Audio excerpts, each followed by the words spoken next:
Let's talk about Alan Dershowitz's advocacy for his close friend Jeffrey Epstein exposed by emails. Now, mind you, this is a guy that a lot of MAGA people like to reference. Oh, well, here's Jeffrey Epstein's lawyer. He knows more about all of this than anybody else. Jeffrey Epstein's lawyer. He can be trusted. No, he fucking can't. None of these people can be trusted. So let's talk about it. Oh, and it's my boy Lawrence O'Donnell. So for you guys, I just took I took a bit of criticism on the Angry Ginger Live Clips channel because they were like, you don't know who Lawrence O'Donnell is? I don't watch the news, guys. I don't. I never watch the news. I never was aware of the CNN or the MSNBC or any of this other shit. I knew it existed. I didn't watch it. I watch football, okay? I'm coming to this game a little late, so all of you guys that were hating on me for not knowing who Lawrence O'Donnell is, my bad. My bad. Anyways, this is Lawrence O'Donnell. You might need to revise your opinion of sex trafficker and rapist Jeffrey Epstein's criminal defense lawyer Alan Dershowitz. Now that Bloomberg News has obtained more than 18,000 emails sent to and from Jeffrey Epstein, the emails show just how low Alan Dershowitz was willing to go to protect his. It's day 2 of no active shooter situation or mass shooting. Oh, I wouldn't. I wouldn't place money on that lasting. His dear friend, Jeffrey Epstein, while Jeffrey Epstein was raping children and sex trafficking young girls.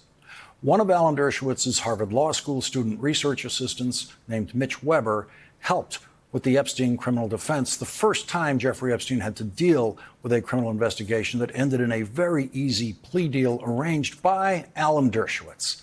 Yeah, because Alan Dershowitz wasn't just his lawyer. Alan Dershowitz is his friend.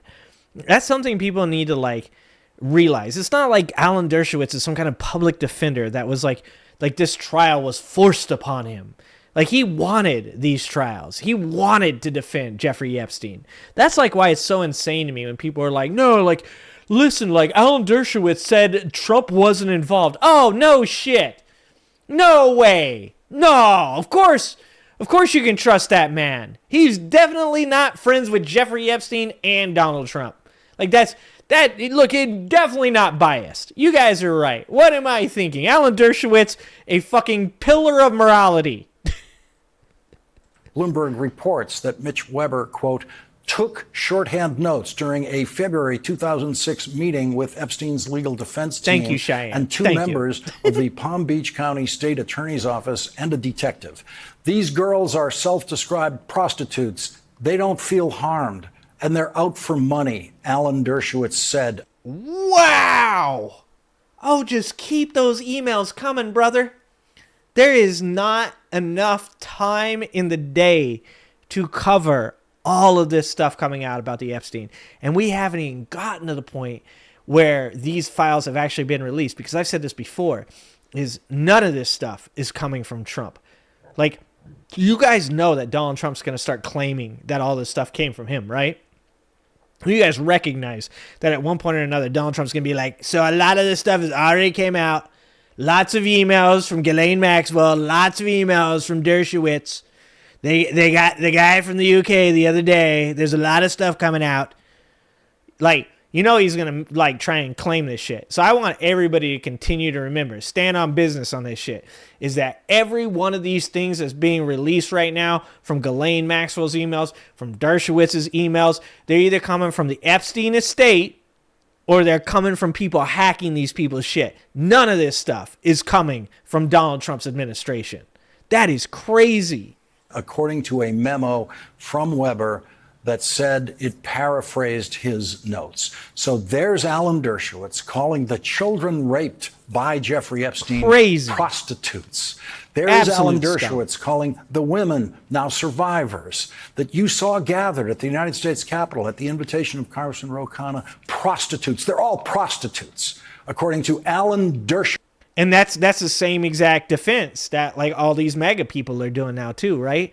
All of these MAGA people went from, they want to see the Epstein files. They want to see these people held accountable. And now they're finding out that all of these people that are in these fucking files are the people that they follow. And now all of a sudden they're like, no, actually, Actually, those people weren't victims. They're prostitutes. They're bad people. Actually, they're suing these men, and these men didn't do anything. That seems awfully fucking convenient. Who prostituted himself for his dear friend, Jeffrey Epstein.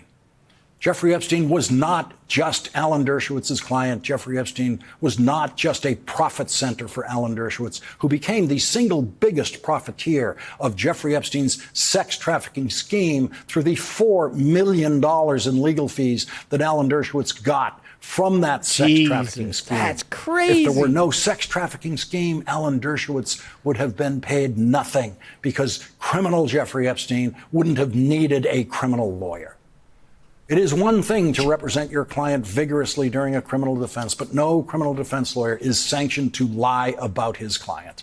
Alan Dershowitz went far beyond criminal defense and sent an email letter to Jeffrey Epstein's friends, who were also friends of Alan Dershowitz, to try to rehabilitate Jeffrey Epstein's reputation. Dude, Lawrence O'Donnell is pissed. You know, this is what I like. Because I keep saying this about watching, like, when you watch MSNBC or CNN or any of these, like, media outlets, it's like, it's crazy to me to watch these people just talk about this shit with just like this is crazy, isn't it? It seems like there might be an authoritarian dictator in power. Pretty crazy. Wow. What do you think about that, Jim? Well, you know what, Rhonda?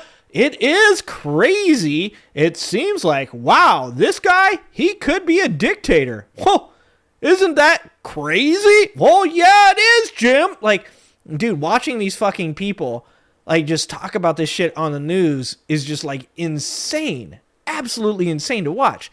Meanwhile, Lawrence O'Donnell here is like, this dude is scum. He's a terrible human being. He's a piece of shit. And I'm like, I feel that emotion. I like what this man is doing. With his friends. Now, there is nothing legal about the letter that Alan Dershowitz sent to those friends. And it includes the worst lies of Alan Dershowitz's long life. Bloomberg News reports Alan Dershowitz wrote, I am writing this letter to Jeffrey's close friends as one of his close friends, not as a... Wow. Dude, and you guys, I know you guys probably saw the ex-wife of Andrew, right? That had sent similar emails saying that she was so sorry for calling him a pedo in an interview. Now, she claims that he had called her and threatened her family and stuff if she didn't, like, redact it or whatever. And I do have some sympathy for that. Like, I don't know who this woman is. She is Prince Andrew's ex-wife, so at least that shows some sense, some common sense.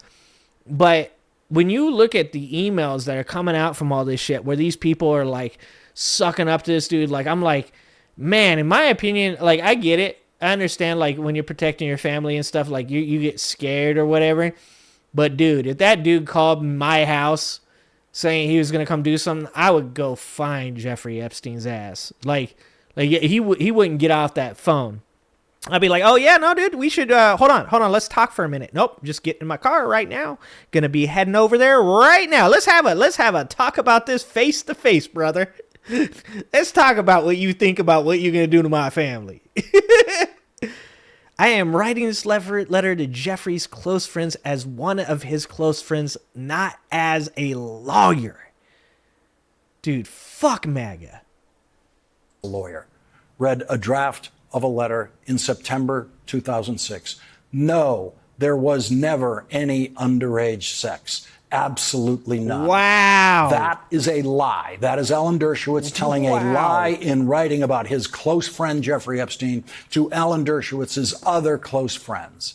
The Dershowitz letter about his dear friend Jeffrey Epstein continued saying this, I know that you wish him well, and I'm sure that as this too will pass, we can all help him bring this difficult time to a forgiving close. When the full story finally comes out, the world will learn what we already know, that Jeffrey is a good person who does many good things. Dude, any person that brings up Alan Dershowitz after this, you just fucking slap him dead off in the face with this. Just right in the face with the whole email. Just slap him with the email right in their grill. The world has learned that Jeffrey Epstein was not a good person.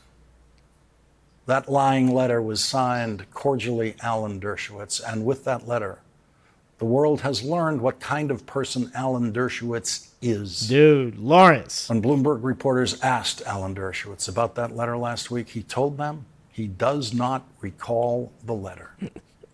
I don't I don't remember writing that.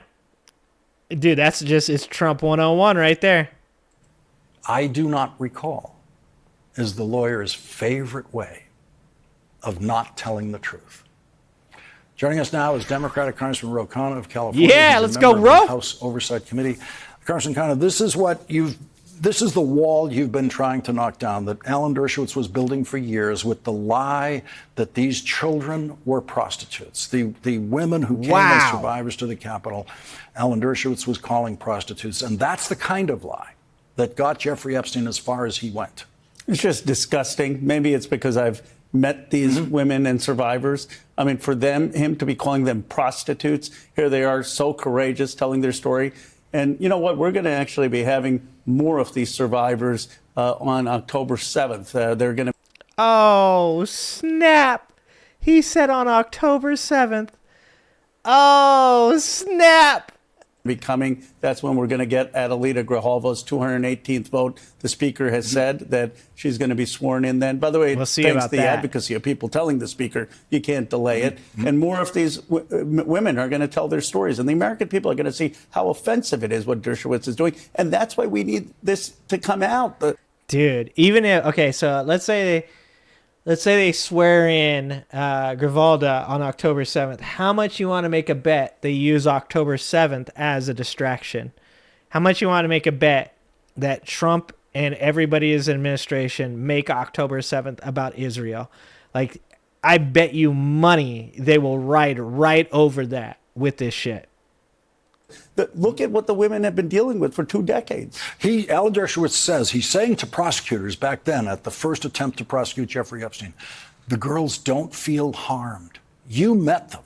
We heard them. We heard them speaking on television. You spoke to them in private. They don't feel we could harmed. feel what the harm they felt from the distance through the television, but you were with them. This is why they are so desperate for the files to come out. This is why they're so desperate for justice. It has actually nothing to do even with Trump. They've been crying and talking about this for 2 decades, and they keep getting dismissed. They get labeled prostitutes. They have been discarded by our society. And for the first time, they feel heard. And they're in tears when they talk, Lawrence. It's not, I have become. Dude, 30 years later, 30 years later, now they're finally heard. You know how insane that is? I'm more of an advocate since I've met them, just with a passion. I mean, they were wronged. And this makes me want to fight even harder because this is what they've been hearing. Dude, I say this about everybody, so I guess it's a little redundant, but I don't agree with everything Ro Khanna ever does or says. But I respect that Ro Khanna is making this his thing and has been standing on business and getting this stuff done. So, all due respect to Thomas Massey, Ro Khanna, and even, holy shit, Marjorie Taylor Greene. If Marjorie Taylor Greene does not indeed flip her vote and does actually vote to have the files released, like I said, after that, it goes to the Senate. It'll probably fucking die in the Senate, no doubt. But even if in the Senate it doesn't die there, it's going to die on Donald Trump's desk. There's absolutely no chance that Donald Trump will ever release these files. Really, what these Democrats are doing is trying to show everybody out there that Donald Trump is hiding and protecting these people that are in the files, if not hiding and protecting his damn self for being in those files. So good on Ro Khanna. For the last 15 years. Good on him. And also, good on Lawrence. Good on Lawrence O'Donnell. Because this dude's actually doing stuff. Like, this dude's actually saying things and showing emotion and actually, being a real human being and not just being a political pundit, right? It's great to see somebody in, news media actually being upset and not just talking about this with that fucking like blank face, like, wow, this is weird that this is going on, this thing that we've talked about for like 8 years. Thanks for watching. If you like this video, please like and subscribe and hit that notification bell, and check out that video on the screen now.